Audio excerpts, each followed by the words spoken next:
فرمایا ما ننسخ من آیت او ننسها نأت بخیر منها ومثلها۔ ہاں یہاں سے ایک اگلا حکم آیا۔ حکم کیا ہے؟ وہ یہ ہے کہ دیکھیں ہر شریعت میں اللہ رب العالمین نے احکامات تبدیل کرتے رہے ہیں۔ کبھی ایک حکم آیا، کچھ عرصے کے بعد دوسرا حکم آیا، اور جس کو عربی میں منسوخ کہتے ہیں کہ پچھلا حکم منسوخ۔ یہ شریعتیں دیکھیں ایک زمانے میں، بلکہ زمانہ کہاں ہے، کوئی ہزاروں سال تک تورات چلتی رہی، اسی کو پھیلانے کے لیے، عام کرنے کے لیے انبیاء کو اللہ تعالیٰ بھیجتے تھے۔ سب بس نبی آتا تھا کون سی کتاب ہے؟ وہی تورات چلانی ہے۔ تو آخر میں جا کے جناب منسوخ، انجیل آ گئی، تورات منسوخ، پھر قرآن کریم آیا، سب منسوخ، انجیل منسوخ، تورات منسوخ، زبور منسوخ، سارے صحیفے منسوخ، سارے انبیاء کرام کی شریعتیں منسوخ۔ اب چلے گی تو شریعت محمد صلی اللہ علیہ وسلم کی، تو یہ تو ناسخ و منسوخ دنیا کا نظام ہے۔ دنیا میں بھی جو حکمران ہوتے ہیں پہلے حکم کچھ اور ہوتا ہے، کچھ عرصے کے بعد حکم بدل دیا جاتا ہے۔ ہاں ایک فرق ہے، حکمران جب کسی حکم کو بدل دیتے ہیں پہلے ان کو پتہ نہیں ہوتا، بعد میں جب حالات و واقعات بدل جاتے ہیں وہ کہتا ہے یار ابھی یہ حکم کو بدلنا پڑے گا، ٹھیک ہے۔ ان کی عقل، ان کا علم ہر چیز پہ چونکہ محیط نہیں ہے، لیکن اللہ رب العالمین کا علم تو محیط ہے، اللہ کو پہلے سے پتہ ہے، لیکن اللہ رب العالمین انسانوں کے لحاظ سے احکامات کو بدلتے رہتے ہیں۔ اللہ کو تو پتہ ہے کہ میں نے یہ حکم بعد میں جا کے بدل دینا ہے، اور اگر سارے احکامات کو ایک ساتھ دے دے کہ ابھی کچھ عرصے کے لیے یہ کرو، پھر بعد میں یہ کرو، پھر بعد میں وہ کرو، پھر وہ انسان الجھن میں پیدا ہو جاتا ہے۔ لوگ تو ویسے بھی اپنے لیے دلائل ڈھونڈتے ہیں قرآن کریم میں، حدیث میں، وہ پھر کہتے ہیں دیکھو حدیث میں، وہ بھئی حدیث میں ہے، جیسے رفع دین کا معاملہ ہے کہ رفع دین بھی جائز ہے، کرو کس نے انکار کر دیا، لیکن عدم رفع دین نہ کرنے والی جو حدیث ہے وہ بعد کی ہیں، اللہ کے رسول نے منع فرما دی، بس بات ختم ہو گئی۔ لیکن اگر کرتا بھی ہے بھئی اس میں بحث میں پڑھنے کی ضرورت ہی نہیں، کبھی کبھار کر لو بھئی، میں رفع دین نہیں کرتا ہوں، لیکن میں کہتا ہوں کرو، حدیث میں ہے بس ٹھیک ہے کر لے، لیکن احناف کہتے ہیں کہ عدم رفع دین کی احادیث بعد کی ہیں، بس اسی بات ختم ہو گئی۔ لیکن اگر آپ لوگ اس کو بحث کا مدار ٹھہراتے تو کر لو، کس نے انکار کر دیا، ٹھیک ہے، مناظرے کی ضرورت ہی نہیں، کر لو بھائی، جس نے رفع دین کرنا ہے کرے، جس نے نہیں کرنا نہ کرے۔ اس سے ایمان کا مدار نہیں ہے، ایمان کا مدار تو وہ ہے ایمانیات پر ہے، یہ تو ایک جز ہے، آمین بالجہر کرنا ہے کہ نہیں کرنا، اسی پہ الجھے ہوتے ہیں ایک دوسرے کو پتہ نہیں کیا کہتے ہیں۔ ایسا نہیں کرو بھائی، کرو آمین، زور سے کہو، ہمیں کس نے روکا، آہستہ کہو آمین۔ بس ان چھوٹی چھوٹی چیزوں پہ آ کے مناظرے کرتے ہیں اور ایک دوسرے کو نیچا کر دکھاتے ہیں، اور پھر جناب اور عجیب فتوے لگاتے ہیں۔ نہیں بھائی، یہ فتوے لگانے کی ضرورت نہیں، وہ بھی حدیث میں ہے، یہ بھی حدیث میں، ٹھیک ہے۔ تو یہ بات پتہ نہیں کہاں سے کہاں چلی گئی۔ فرما ما ننسخ من آیت او ننسها نأت بخیر منها، ما ننسخ، ہم منسوخ نہیں کرتے، من آیت کوئی آیت، او ننسها یا بھلاتے نہیں ہیں لوگوں کے ذہنوں سے، ہاں نأت بخیر منها مثلها، ہم لاتے ہیں اس طرح کا دوسرا حکم، او مثلها یا اس سے بھی، یا اس کی طرح، اس سے بھی اچھا حکم یا اس کی طرح کا۔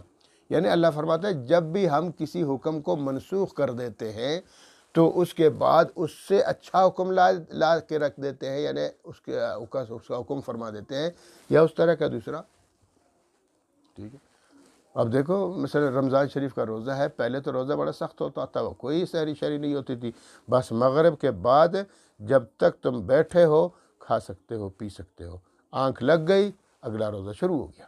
بہت سے صحابہ کرام کام شام کرتے تھے، محنت و مشقت والا کام کرتے تھے، کھیتی باڑی وغیرہ کرتے تھے۔ ایک صحابی گئے کھیتی باڑی کی، رات کو مغرب کو آیا، بیوی سے کہا بھائی پانی پلا دو، پانی پی لیا، کہا کھانا کے ساتھ بس آپ بیٹھو میں لاتی ہوں، انہوں نے جا کے گرم شرم کر دیا، واپسی پیا گئے، وہ چونکہ تھکے ہوئے تھے، وہ آنکھ لگ گئی تھی، سو گئے۔ انہوں نے کہا انا للہ، تو سو گئے، اگلا روزہ چڑھ گیا ان پر، وہ واقعی اگلا روزہ چڑھ گیا، پھر اگلا روزہ انہوں نے رکھ دیا، بے ہوش ہو گئے۔ کیسے کئی واقعات ہوئے، اللہ رب العالمین نے اس حکم کو منسوخ فرما دیا، پھر فرمایا کلوا واشربوا حتی یتبین لکم الخیط الابیض من الخیط الاسود، سحری تک کھا لو پی لو، سو پھر اٹھو پھر کھاؤ، ٹھیک ہے۔ تو اللہ رب العالمین نے وہ حکم منسوخ کر دیا بہت سے، اس لیے فرماتے ہیں کہ ما ننسخ، ہم منسوخ نہیں کرتے من آیت، کسی آیت کو، اور ننسہا یا بھلاتے نہیں، ذہنوں سے نکالتے نہیں ہیں۔ اس کے بارے میں بھی کچھ ایک روایت میں ہے کہ کچھ صحابہ کرام نے رات کو تہجد کے لیے اٹھے اور انہوں نے تلاوت کرنا شروع کی کہ آج ہم فلاں تلاوت فلاں دن کو جو اتری تھی وہ پڑھیں گے۔ بڑی کوشش کی، کون سی آیتیں تھی؟ ہاں بھائی آپ بتاؤ، وہ بتاؤ، کسی کو نہیں پتہ، کسی کو نہیں پتہ۔ پہلے تہجد فرض ہوتی تھی، اس لیے سارے ایک ساتھ پڑھتے تھے، تو کسی کو وہ آیتیں نہیں آ رہی۔ خیر دوسری آیتیں پڑھ لی۔ صبح نبی کریم علیہ الصلاۃ والتسلیم کی خدمت عالی میں حاضر ہوئے اور عرض کیا اللہ کے رسول، وہ جو فلاں تاریخ کو، فلاں دن کو، فلاں وقت وہ جو آیتیں اتری تھی اس بارے میں، وہ آیتیں ہمارے ذہن میں سب کسی کو یاد نہیں ہیں، ذہنوں سے نکل گئی ہیں، کیا مسئلہ؟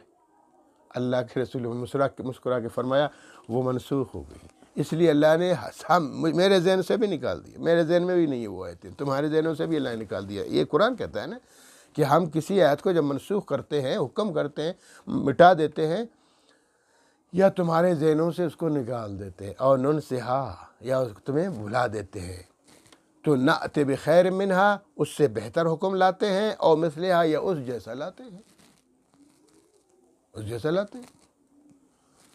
پہلے مکہ شریف قبلہ تھا، مدینہ شریف جاتے ہوئے کچھ 17 مہینوں کے لیے اللہ کے رسول کو بتا دیا گیا کہ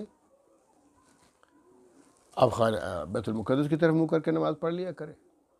پھر اس کے بعد دوبارہ خانہ کعبہ کی طرف حکم دیا، دوبارہ، یعنی خانہ کعبہ تو بیت المقدس بھی اللہ کا گھر ہے، پاکیزہ گھر ہے، عظیم گھر ہے، انبیاء کرام کا مسکن ہے، لیکن خانہ کعبہ کی شان اور عظمت تو بیت المقدس سے زیادہ ہے، تو اس لیے نعت بخیر مثلہا کی زمر میں یہ بات بھی آتی ہے کہ اس سے بھی اچھا حکم دے دیتے ہیں، اور مثلہا یا اس جیسا حکم لاتے ہیں۔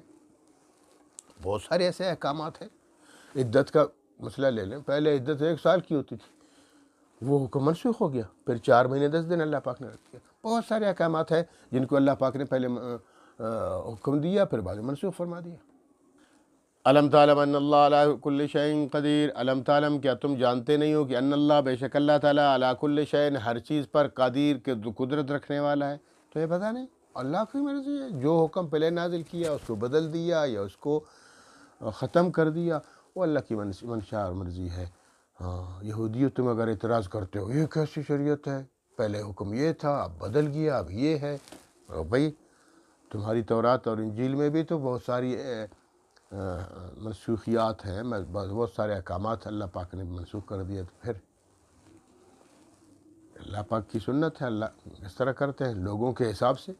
تو علم تعلم کیا تم لوگ جانتے نہیں ہو کہ ان اللہ بے شک اللہ پاک علی پر کل ہر شین چیز قدیر قدرت رکھنے والا، اللہ ہر چیز پر قدرت رکھنے والا ہے۔ علم تعلم ان اللہ لہ ملک السماوات والارض، علم تعلم کیا تم جانتے نہیں ہو ان اللہ بے شک اللہ تعالیٰ لہو اسی کی ملکیت ہے، اسی کے لیے ملک السماوات آسمانوں کی ملکیت، آسمانوں کی ملکیت اللہ کی ہے، والارض زمین کی ملکیت اللہ کی ہے۔ جب پوری کائنات میں ملکیت اللہ کی ہے تو احکامات بھی اللہ کے چلیں گے، حکم بھی اللہ کا چلے گا، مرضی بھی اللہ کی چلے گی۔ تم لوگ ہوتے کون اعتراض کرنے والے؟